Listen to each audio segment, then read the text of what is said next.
Nothing can stop me, I'm all the way up. All the way up. I'm all the way up. I'm all the way up. Hey guys, hope you all are having a great day, and welcome back to Rush Hour. Today, we will be discussing the top 5 sleeper players that you should look for in your draft.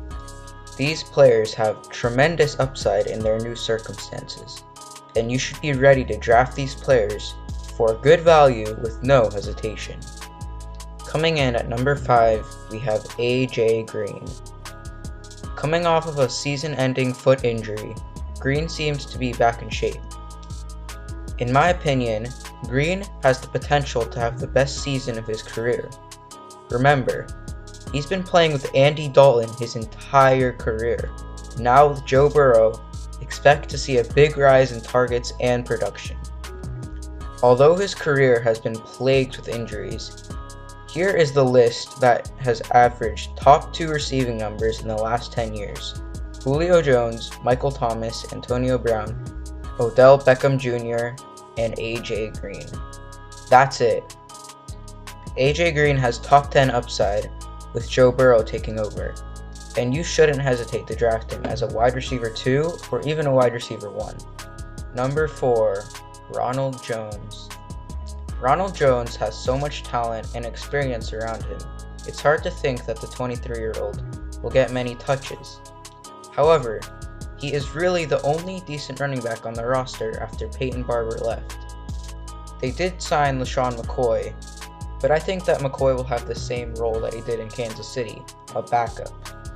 They also drafted Keyshawn Vaughn, but Ronald Jones definitely has the starting role. With a 172, 724, 6 season, while sharing touches with Peyton Barber, expect Jones to have a heavy workload and to improve as the season goes along. Number 3, Juju Smith-Schuster. Don't blame Juju's bad year on him.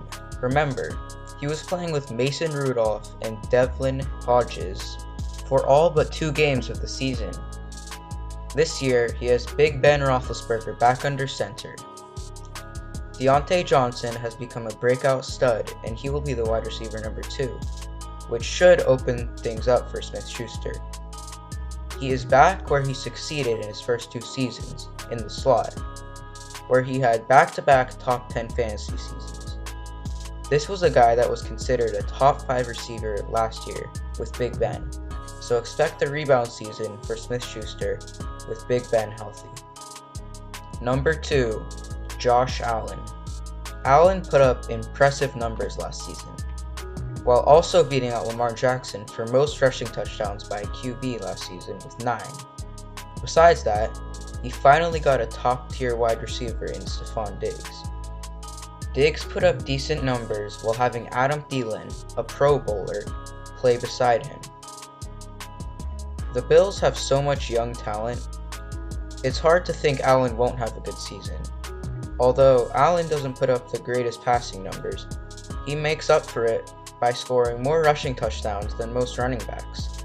If you want another player like Lamar Jackson for good value, Josh Allen is the way to go. And finally, at number 1, Calvin Ridley. I think Calvin Ridley could be this year's Chris Godwin. After the Mohamed Sanu trade, Ridley averaged 16.6 fantasy points per game. If Ridley played with those numbers the entire season, he would have been the 5th highest scoring wide receiver. Also, Austin Hooper was traded to the Browns, so that adds even more targets to Ridley. Even though Julio Jones will get most of the targets, with the departures of key players, you could expect Julio to get 160 targets, but still have Ridley to get 130 targets. The speed, explosiveness, and route running is all there for Ridley. Matt Ryan is still a top 10 fantasy quarterback on a top 10 offense.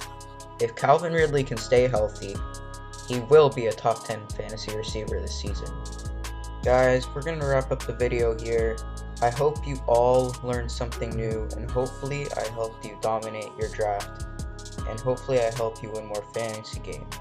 If you enjoyed, be sure to like, subscribe, and share this with a friend. I'll see you on the next episode of Rush Hour.